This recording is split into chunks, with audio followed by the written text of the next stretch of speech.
Since the introduction of the microtransaction in the early 2000s, the types and cost of these digital goods have exploded. How much, you ask? Last year, FIFA 23 made over $1.4 billion in Ultimate Team sales. Grand Theft Auto 5 released 10 years ago, and GTA Online made $3.38 billion in revenue in 2021. One game generated that much money, enough money to overshadow some countries' GDP. But these companies aren't yet satisfied with those numbers. No, they're not quite high enough. Microtransactions are getting more expensive, more bold, and perhaps worst of all, they're becoming more and more manipulative. Today, I'm going to walk you through a brief history of microtransactions and tell you what you can do to avoid falling victim to the sways of this ever-growing sector of gaming. In the early days of gaming, you would go to an arcade with a stack of quarters and a day's worth of dreams. You were going to get the high score on Donkey Kong, and that was going to make you the coolest kid in the freaking world. But because of how those systems were designed, you'd end up dropping $10 or $15 on an afternoon of fun. This was the original microtransaction. Sort of. Fast forward to the dawning days of major consoles, games came out fully packaged at $40, which is $120 when adjusted to inflation. That's insane. You didn't have to pay extra for extra content because no one was doing it. For 20 years we played like this, only ever having to really invest in additional DLC expansions, which were practically full games in and of themselves, until one evening, over at Bethesda Studios, someone had the brilliant idea. Horses should have armor, and that armor should cost our players $2.99. Thus, the modern day microtransaction was born, and gamers were like, they were so mad about it. You got to be kidding. People threatened to stop buying Bethesda games. They swore they would never buy something as silly as horse armor, and it was number 9 in the top 10 digital goods on Xbox Marketplace that year. Go figure. Regardless of what it was, whether it was something we wanted or not, Bethesda had shown the whole industry that this model works. You can cut content or create cosmetic content and sell it for almost any price, and it will print money. Since then, entire games have exploded with their own marketplaces. Fortnite, Call of Duty, Grand Theft Auto, Minecraft, FIFA, and so many more games have their own built-in in-game storefronts. And it's not just the quantity of these microtransactions that have increased, it's the cost of the items themselves. As an example, the horse armor that I mentioned earlier originally cost $2.99 in 2005. This year also had a horse armor in Diablo 4. And despite you barely being able to see the horse, this horse armor somehow cost $8.99. That's a 200% increase in video game equestrian wear. I don't understand. How did we get here?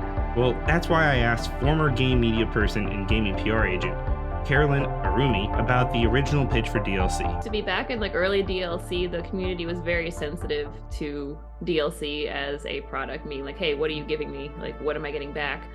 And the companies kind of gently introduced it and said, hey, this is an extra map, or this is an extra part of the story. And the game was being sold as a complete game. You don't need that part of the story. But it's definitely changed a lot now. The console market is unfortunately following the mobile market, and it's more games as a service, unfortunately.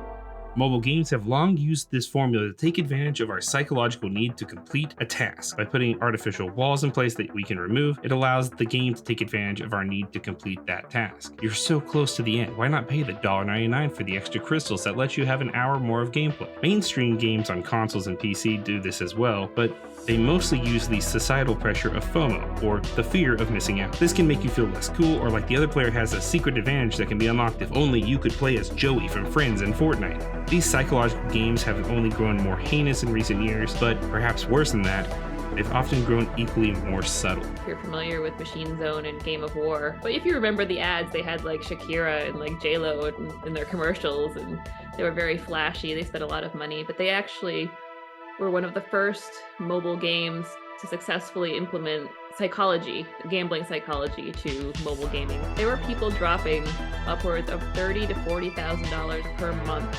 on this crappy mobile game. Now we're just used to it, Yes, season passes have become another way to section off content and extend the life of a game. It seems so simple. Pay $10 to get access to 100 tiers worth of items, except that it's not quite that one-to-one of a thing. See, you pay into the past, then you have to grind out hours and hours of gameplay for the opportunity to earn all the stuff that you paid for, which means potentially if you don't play enough, you don't earn all the things that you're paying for. If you aren't able to play consistently, you are losing money. And towards the end of seasons, they'll offer you the chance to jump tiers.